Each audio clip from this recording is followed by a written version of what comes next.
When I was 9 years old, I overheard my mother saying to some family friends that my younger brother was a nicer child than I was. It rankled with me at the time and made me wonder, what is the matter with me? For surely the greatest personal accolade one can hope for is to be considered nice. Kindness has for many decades been pushed by Western culture at large as the epitome of the well-rounded individual, and has in fact become a religion amongst progressives, even rivaling that other great god of our current epoch, science. It was perhaps not until 30 years later when my girlfriend at the time related something one of my friends had said to her on one wayward midnight soiree. JJ is an acquired taste. That I finally made peace with my dear mother's pronouncement of all those decades ago and accepted the truth. I am a difficult person. I have a bombastic and cantankerous personality. I do not suffer fools, and I'm liable on any given point of philosophical discussion to take an immediately disdainful view of lesser intellects and those incapable of basic logic. And this trait tends to make me unpopular with many people, and to sometimes render me a figure of suspicion, distaste, and even fear. In short, to use the parlance of Jordan Peterson, I am a disagreeable person. But I am also someone over whose eyes it is very difficult to pull the wool, and ultimately this garners respect, often a grudging kind of respect, but in special cases a deep reverence, which then forms the nucleus of extremely rewarding relationships. Ask my mother what my default reaction to virtually any suggestion, or indeed coercion, was from the moment I gained a facility with the word around the age of 1, and she'll tell you it was almost always an instant and emphatic no. I'd like to quickly acknowledge a Substack contemporary of mine, Naus, whose recent essay, Does the Initiative Lie with the Enforcer or with the Refusenik?, inspired this piece, linked in the description. Please do check it out if you have the time, for it serves as good auxiliary reading. For much of my life I wondered about my propensity to respond in the negative to any novel suggestion. As I've already noted, our culture and society have been largely nurtured on the wisdom that it is generally good and noble to respond in the affirmative to any proffered suggestion, to be open to new experience, to avoid hurting the feelings of those around us with truculent refusals, to go along with the program and not to rock the boat. For the longest of times I believed that perhaps I was deficient in some way, and that the out-of-context snatch of conversation my eavesdropping had discerned back in 1989 was a testament to the fact that I was basically not a good person. Try as I might down through the years, I could not shake my contrarian nature. After getting with the program briefly throughout the back half of my elementary schooling, indeed attaining the distinction of head prefect at my prep school, and the first few of my secondary school years, I again reverted to type. The rebel, smoking behind the bike sheds, skipping chapel and even rugby practice on occasion, drinking on the weekends and smoking pot.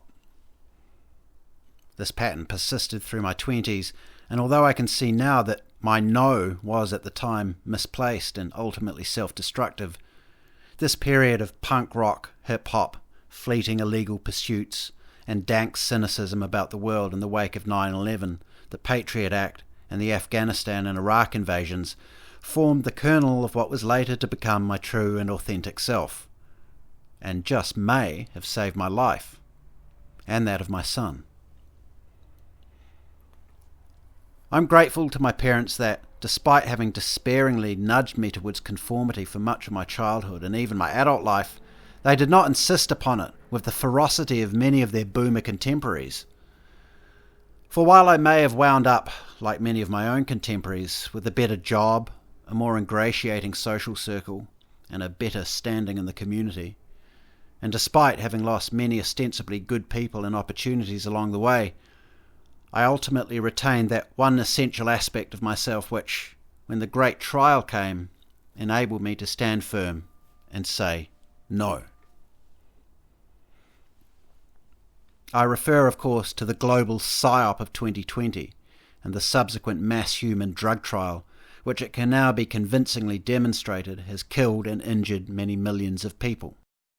And if you remain in any doubt about this, I again urge you to follow the work of ex-Wall Street whiz-kid Ed Dowd, in particular his excellent book, Cause Unknown. Self-preservation is a powerful motivator, and having observed the widespread human carnage that followed in the wake of the rollout, I'm in no doubt that my no at this juncture was one of the best health decisions I've ever made for myself, let alone for my son, who was 15 at the time, slap bang in the high-risk demographic for the most common serious side effect, induced myocarditis. Yet there is a higher calling, a nobler no. The collective rejection of the narrative and its attendant coercions by the roughly 10% of humanity who took the same stance as me probably scuttled the plans of the globalist technocrats and derailed their great reset, at least temporarily. As Naus writes in his Substack piece, a dog puts its nose in an ant's nest and withdraws pretty bloody quickly. Why is that, I wonder? Could it be because every ant in that anthill will bite and tell the dog to back off? And when the dog backs away, it is signalling that it has no real hope of compliance from the ants. The ants will do what ants do. They will bite back. And as ants, we can bite if we choose to do so. And the most effective bite of all, from the point of view of our self-appointed betters, is their fear that we will refuse their orders. Yes can be a good word, and we must all say it relatively often if we wish to move forward in life, but it should never be the default. We teach our children, most notably, to say no to strangers. And in turn, we say no to our kids in response to all manner of shrieking requests, and indeed to many of the angelically worded ones also, because we generally know what will be good for them and what will be bad.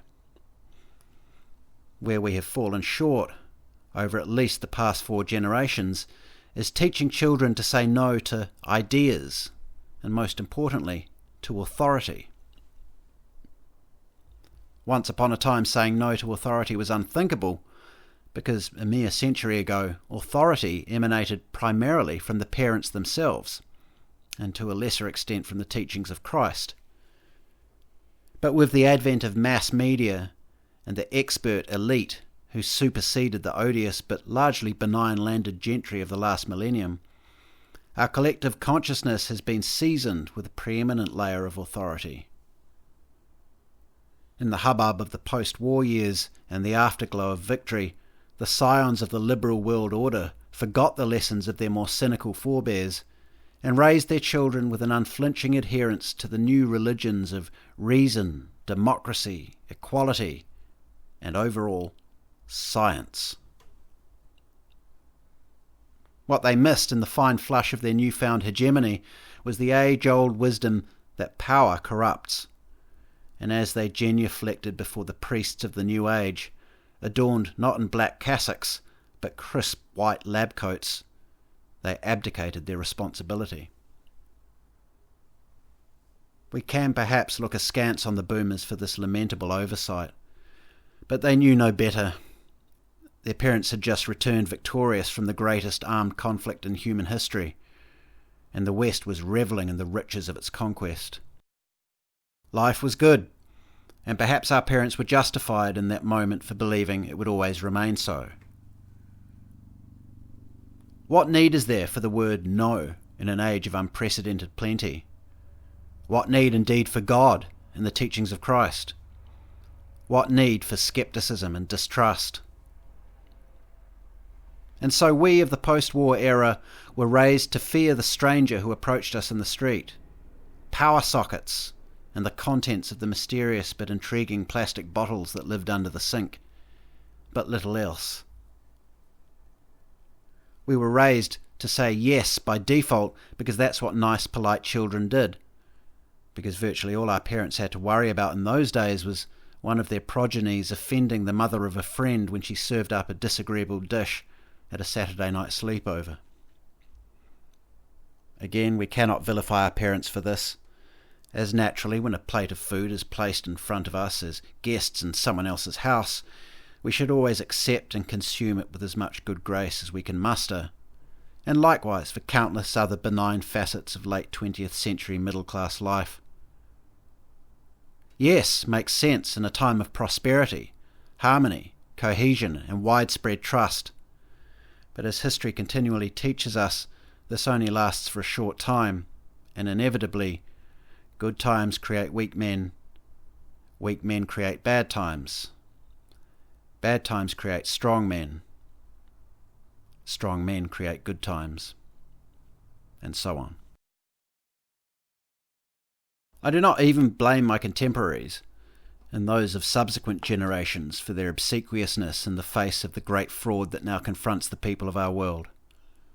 It is the nature of things that most will cling to societal norms, take the path of least resistance, and go along to get along, taking care at each turn in the road not to rock the boat for fear of censure and ostracisation. But there are those among us who were born with that no hardwired within them. Perhaps it is an accident of nature, but I believe it is in fact the secret divine formula that has propelled our species forward, either by God or evolution, and despite our manifest foul-ups, avarice and evil, on to ever greater heights of understanding, achievement and resilience. The approximately 10% of us who default to no as their initial response to any suggestion, request or demand are perhaps the single factor forestalling the spiralling of our flawed and penitent life form into complete ignominy, and from thence into extinction.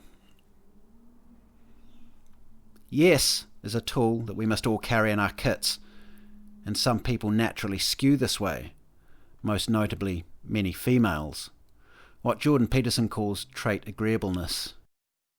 But I propose it is a response that should be learned through a cautious process of trial and error, underpinned by baseline skepticism, and never applied as a default.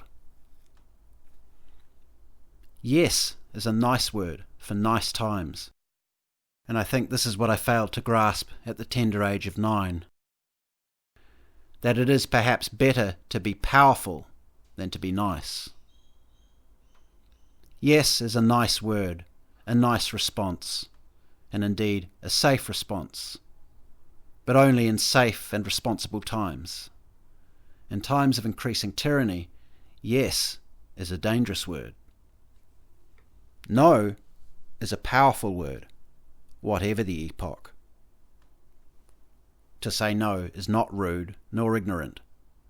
It is perhaps brusque and raw, but such is the nature of power, and no is the greatest power each of us possesses.